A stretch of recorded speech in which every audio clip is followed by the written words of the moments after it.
ब्रह्म। यजुर्वेद अध्याय 34 मंत्र 11। ओम पंचनद्या सरस्वतीम अपयन्ति सस्रोतसः सरस्वती तु पंचधा सोदेशे अभवत् सरित। यह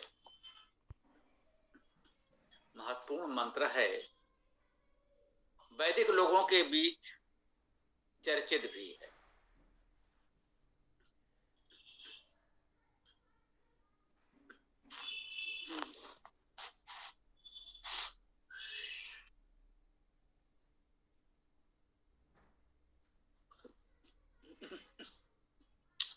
इस मंत्र में सरस्वती का उल्लेख है।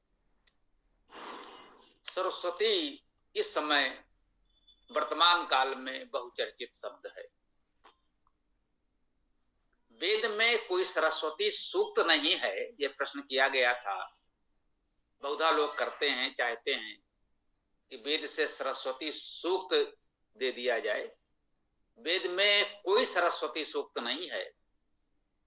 ऐसे बहुत से मंत्र हैं जिनमें सरस्वती शब्द आता है। कुछ लोगों ने ऐसे मंत्रों को एकत्र कर सरस्वती सूक्त के रूप में प्रस्तुत करने का प्रयास किया है, परंतु मूल रूप से वेद में कोई सरस्वती सूक्त नहीं है। जिन मंत्रों में सरस्वती शब्द आता है उनमें एक मंत्र यह भी है, महत्वपूर्ण मंत्र है, वैदिक लोगों के बीच बहुचर्चित मंत्र है, उत्तम संदेश है। देखिए, पंच नद्या सरस्वती, पंच 5 नद्या नदियां, अर्थ स्पष्ट है, किसी व्याख्या की आवश्यकता नहीं। नदी का बहुवचन नद्या, सामान्य प्राथमिक विद्यार्थी भी जानते हैं। इसमें जानना जो विशेष है वो नद्या में नद धातु है, जिसका अर्थ है शब्द करना, चमकना, प्रकाशित होना। चमकना का अर्थ है दीप्त होना, प्रकाश होना। तो नद शब्द में शब्द करना और चमकना, प्रकाश होना, दीप्त होना महत्वपूर्ण है। तो नदी या उसका बहुवचन नद्या का अर्थ हुआ शब्द करता, प्रकाशमान।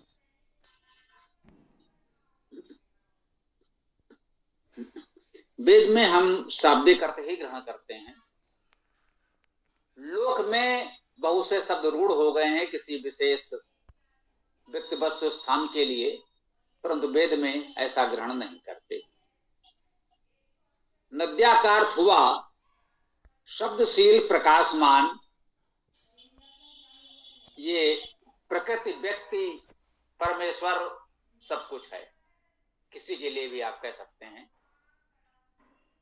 आध्यात्मिक अर्थ में नद्या उनको कहा जाएगा जो विद्वान, उपदेशक, विद्या के प्रकाश से प्रकाशित हैं। नद्या बहुवचन में है, इसलिए हम परमेश्वर के लिए नहीं कह सकते। ये परमेश्वर के उपासक विद्वान देवजनों के लिए है। पंच नद्या, 5 नदियां। अब यहां पर विशेष रूप से 5 संख्या का उल्लेख है। ये 5 क्यों है, इस पर विचार कर सकते हैं।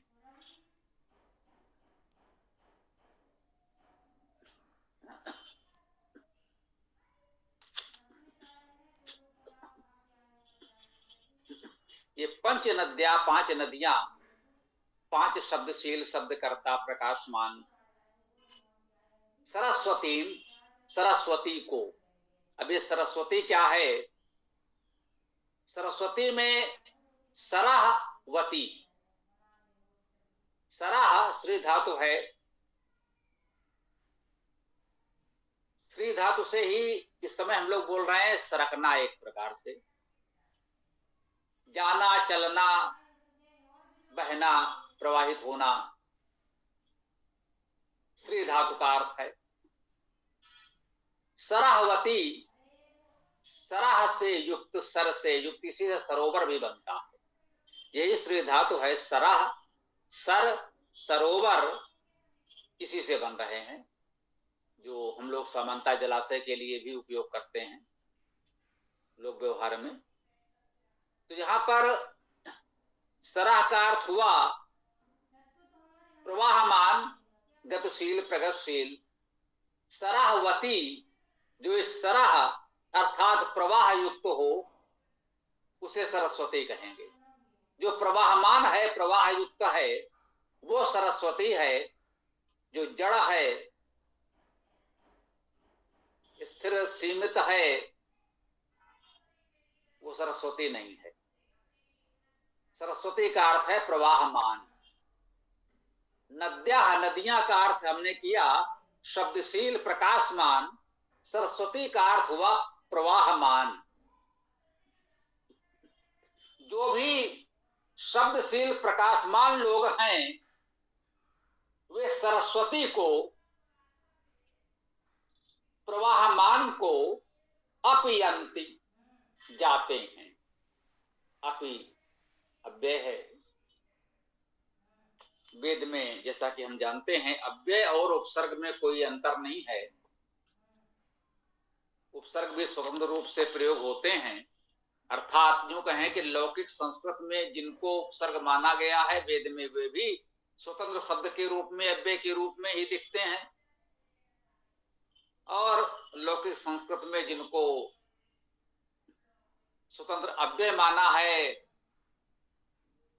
उपसर्गों में नहीं माना है, वे भी वेद में उपसर्ग का कार्य कर जाते हैं। तो वेद में सभी उपसर्ग हैं, सभी अव्यय हैं। ये वैदिक भाषा की विशेषता है, जो लौकिक संस्कृत से कुछ अलग भी कह सकते हैं आप। अपयंती, यहाँ अप उपसर्ग के रूप में प्रतीत होता है, जो यंति को बल दे रहा है। यंति, जाते हैं, प्राप्त होते हैं।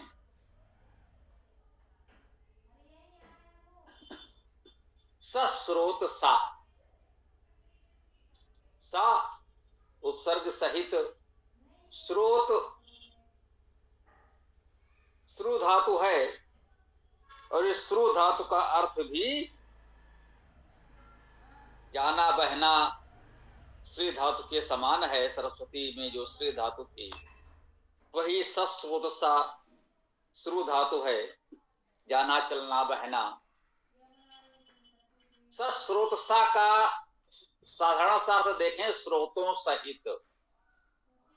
बहुवचन है तो स्रोतों सहित। पंच नद्या, 5 नदियां, सस्रोत सा, स्रोतों सहित, सरस्वतीम अपयंती, सरस्वती को अपयंत, जाते हैं, प्राप्त करते हैं।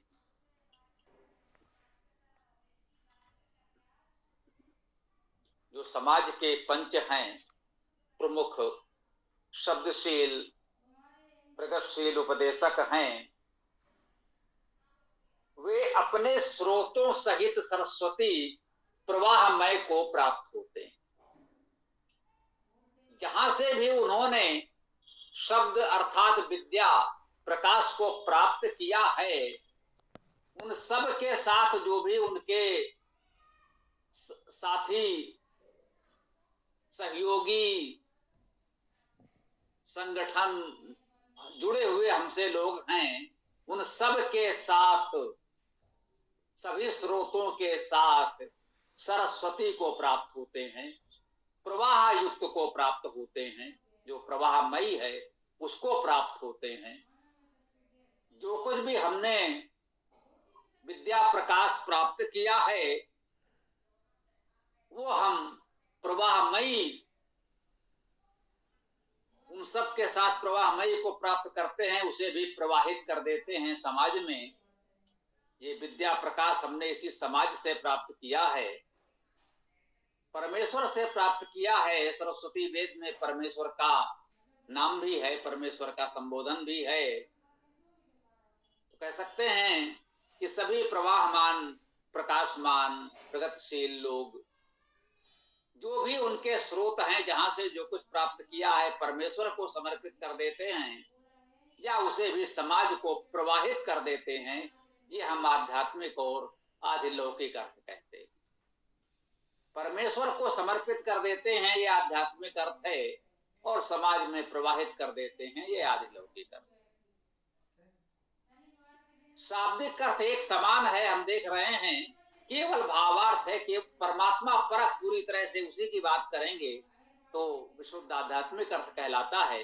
वेद का मुख्य लक्ष्य तो परमेश्वर ही है, इसमें कोई संदेह नहीं।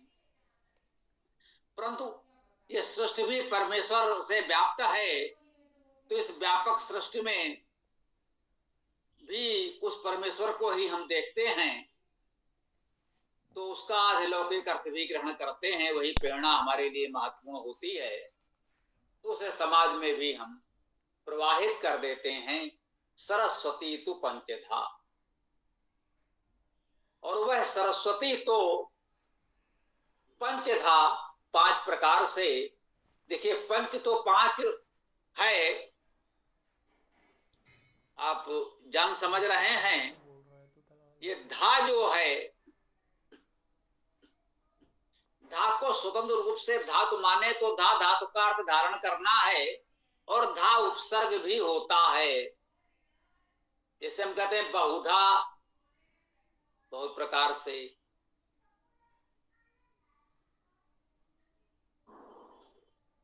तो ये बहुधा जैसे प्रयोग जो है, ये क्या है? ये प्रत्यय है। बहु में धा लगा, बहु बहुत, बहुधा बहुत बार, बहुत प्रकार से। तो ये पंचधा है, 5 बार 5 प्रकार से।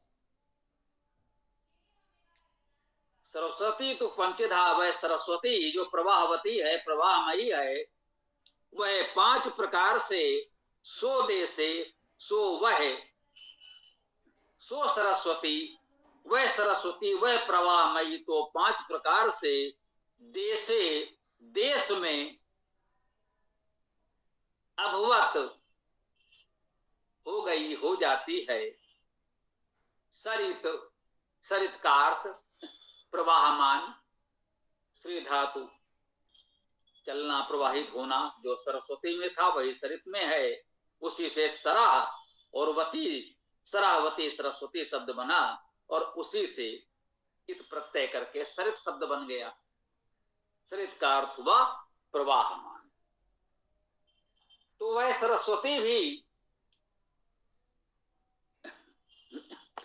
जो 5 नदियां हम सब कह सकते हैं, समाज के जो पंचजन हैं, जहां से भी हमने विद्या प्रकाश प्राप्त किया, वह सब उस परमेश्वर को समर्पित किया, या समाज के प्रवाह में उसे समर्पित कर दिया, समाज में प्रवाहित कर दिया।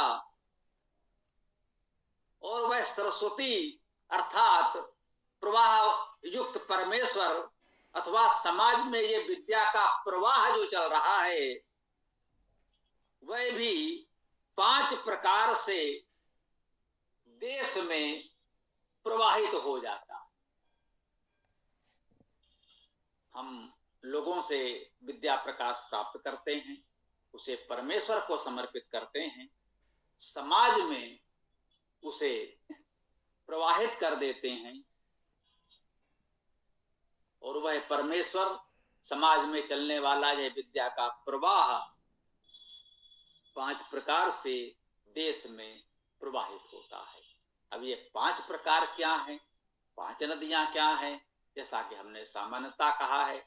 अब यहां पर अटकल नहीं लगाते, हम आप सबके विवेक पर छोड़ देते हैं, अपनी ओर से कोई निर्णय नहीं देते। ये 5 क्या हो सकते हैं, स्वाध्याय करें, खोजें, वेद में ही कहीं मिलना चाहिए। केवल इतना कहते हैं, ये 5 का रहस्य इसी वेद में कहीं मिले तो वही प्रामाणिक रूप से ग्रहण कर लीजिएगा। अन्य विद्वानों ने जो कुछ भी बताया हो, वह सब कुछ हम विनम्र भाव से स्वीकार तो करते हैं, परंतु किसी एक विद्वान की बात या किसी भी विद्वान की बात को अंतिम सत्य नहीं मानते। कोई बड़ा से बड़ा विद्वान हो, व्यक्तिपूर्ण नहीं होता। वेद में जो मिलेगा वह पूर्ण प्रमाण होगा, और व्यक्ति ने जो कहा है, विद्वान व्यक्ति ने कहा है, हमारे पूज्य आचार्यों विद्वानों ने कहा है, हम श्रद्धा पूर्वक सम्मान पूर्वक उसे ग्रहण करते हैं, स्वीकार करते हैं, उस पर विचार करते हैं, परंतु अंधविश्वास नहीं करते। यह विवाद नहीं होना चाहिए कि हमारी श्रद्धा आस्था उस व्यक्ति उस विद्वान में है, उसने जो कहा है बस हम वही मानेंगे, दूसरा विद्वान जो कह रहा है उस पर विचार न करें। कृपया ऐसा न करें। ऐसे स्थलों पर आपसे अपेक्षा है कि खुले मन से, उन्मुक्त हृदय से सभी के मतों को सुने समझें और विवेकशील बनकर जो उचित लगे वह ग्रहण करें।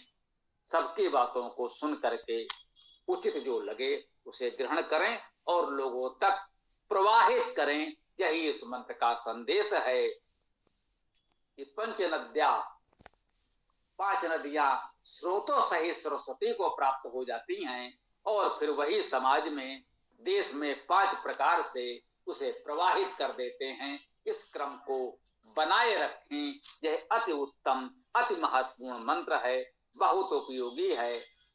इसे सरल भी है, छोटा सा मंत्र है, ग्रहण कर लें तो हम सब के लिए बहुत उपयोगी, लाभदायक, अति उत्तम होगा। ओम खम ब्रह्म।